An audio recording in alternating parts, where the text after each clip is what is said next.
How to fix Bluetooth not showing available devices problem. The solution is very easy and simple. So first go back and open setting.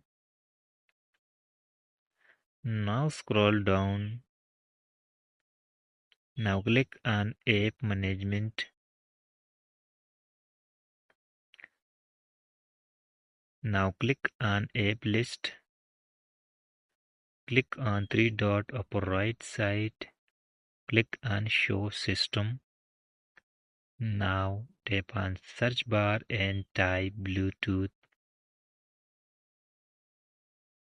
Click on Bluetooth. Now click on storage and cache. So first clear storage option. Now go back and tap on force stop and click on OK. After that, go back and restart your phone.